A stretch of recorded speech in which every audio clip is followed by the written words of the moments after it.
I still remember the way he laughed at my uniform, like my job made me less than him. I was just a gate agent, and he was, well, arrogant. But life has a funny way of flipping the script. That flight didn't just change my day, it changed my life forever.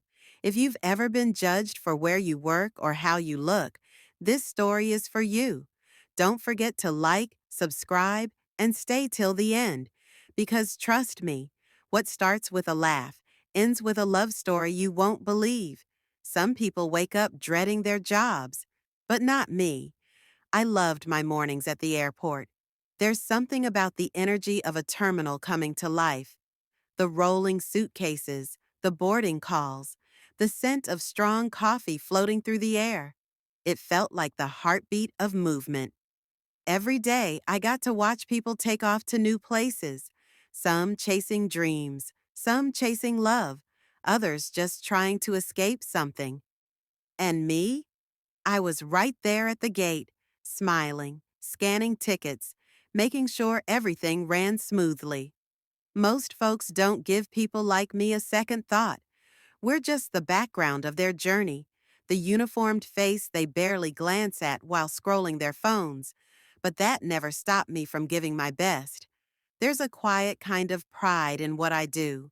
You see, being a gate agent isn't glamorous.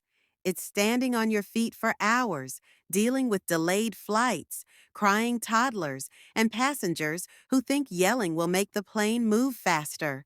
But there's also beauty in it. I've seen long-lost family members reunite in tears. I've helped nervous first-time flyers find their gate. I've calmed anxious travelers who just needed a kind word. That meant something to me. Still, it hurts, more than I'd like to admit, when someone talks down to me like I'm invisible, like I'm less. There's this look people give sometimes, like they've sized you up in 2 seconds and decided you're nobody. I'd smile anyway, but inside I'd feel that sting. I wasn't ashamed of my job, not ever, but I'd be lying if I said it didn't make me wish people could see past the uniform. Because behind the badge, the smile, the shift schedule, was a woman with dreams too.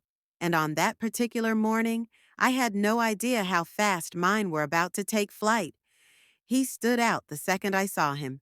Tall, sharp suit, designer luggage, phone in one hand, coffee in the other, barking orders to someone through his AirPods like he owned the entire airport. You know the type. Money practically dripping off him, with a face that knew it. I scanned his boarding pass, gave my usual warm smile, and said, "Have a good flight, sir." He barely looked at me. Then, just loud enough for me to hear, he chuckled and said to the person on the phone, "Imagine working at the airport your whole life, wild, like I wasn't even there." It was one of those moments where time slows down for a second. I didn't say anything. I mean, what was I supposed to say? Argue with a passenger? Get myself written up? Number? I just swallowed it, held my head high, and kept moving. But it stung, not because I cared what he thought of me, but because it reminded me of how often people like him look at people like me and see nothing. Like I'm invisible, just a cog in their machine. It made me think about all the times I'd been overlooked, underestimated, judged just because of where I stood in that airport. But that's the funny thing about life. Sometimes when you've given up completely, when you believe your story is over, something or someone appears and changes everything. And for Mr. Blake, that someone was about to walk into his life in the most ordinary way. Her name was Angela. She wasn't a doctor. She wasn't a nurse. She didn't wear a fancy white coat or carry medical charts. Angela worked in the hospital cafeteria, quietly serving meals, cleaning tables, and sometimes delivering snacks to patient rooms. She had walked past Mr. Blake's room many times, but unlike everyone else, she didn't avoid it. Angela didn't see a scary billionaire or a dying man. She just saw a person, lonely, tired, and probably afraid. So one day, while delivering a small tray of tea, she gently knocked on his door. He didn't answer, but she went in anyway. "Good morning, Mr. Blake," she said with a soft smile. He didn't even look at her. He just stared at the wall. Most people would have left, but Angela didn't. Every day after that, she would stop by, even if he never spoke. She would bring his favorite biscuits, even though he barely touched them. She talked to him about simple things: the weather, the flowers in the hospital garden, a funny story from the cafeteria. It was never about his sickness. It was about life, about being human. At first, he ignored her. Then, after a few days, he mumbled short answers. Weeks passed, and slowly, he began waiting for her visits. Angela never treated him like he was broken. She treated him like a friend, like he mattered. She didn't have medical degrees. She didn't have a cure. But what she had, kindness, patience, and a genuine heart, was something no one else had offered him. And that was the beginning of something no one could explain.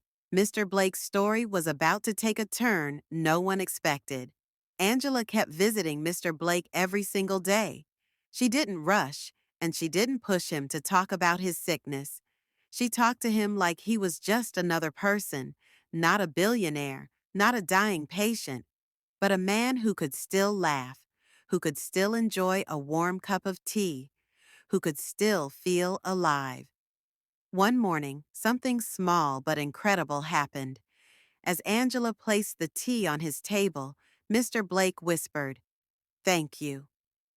It was the first real thing he had said to anyone in weeks. Angela just smiled and said, "Anytime." She didn't make it a big deal, but inside, she knew it mattered. Day by day, Mr. Blake began to talk more. He asked about Angela's life, her family, her dreams, her favorite food. She told him simple, honest stories. He liked that. It made him feel normal again. Soon, he started eating a little more. His energy, though still low, began to return in small steps. The nurses noticed. His heartbeat steadied. His body, which had been shutting down, began to show signs of slow recovery. The doctors couldn't explain it. Angela's kindness didn't stop with simple visits. She sometimes played soft music in his room. She brought him his favorite chocolate when the doctors allowed it. She even helped him sit up by the window to feel the sunlight on his face. These weren't medical treatments. These were moments of life. For the first time in months, Mr. Blake smiled. It was a small smile, but it was real. Angela's care wasn't loud. It wasn't fancy. It was quiet, consistent, and full of heart. The doctors were amazed. They ran new tests and found his condition was not only stable, but starting to improve. It was slow, but it was happening. The man who had been waiting to die was now looking forward to the next day. He even asked the hospital staff to wheel him outside to the garden. No one had seen him outside his room in months. The billionaire who had once been surrounded by machines was now asking for sunshine, tea, and conversation. Mr. Blake's healing didn't happen because of a miracle cure. It happened because he was reminded that he mattered, that someone genuinely cared for him, not for his money, not for his name, but for his humanity. The truth is, his body started healing only after his heart did. He stopped feeling invisible. He stopped feeling alone. Angela's kindness gave him something no medicine ever could: hope.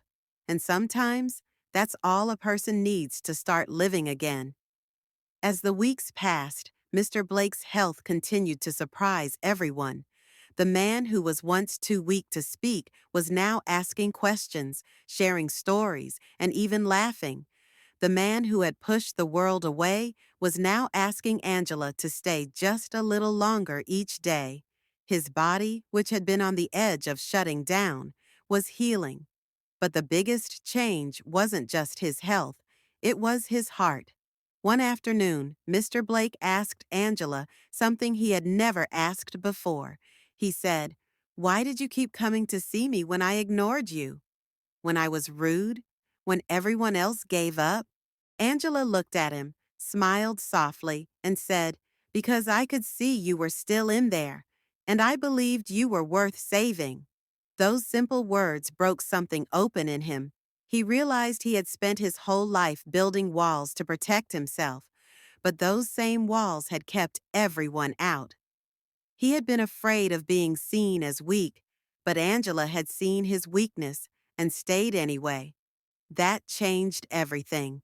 From that moment, Mr. Blake wasn't just surviving, he was living. He started asking to see his family again. He reconnected with old friends. He apologized to people he had hurt. He began using his money, not just to grow his businesses, but to help people who felt invisible, just like he once did.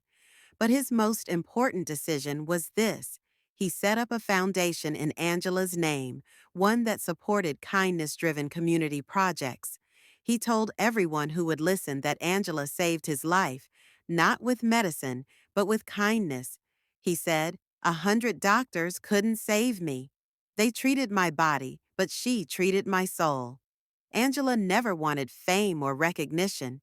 She was just doing what came naturally to her, showing love, being present, offering a warm smile when someone needed it most.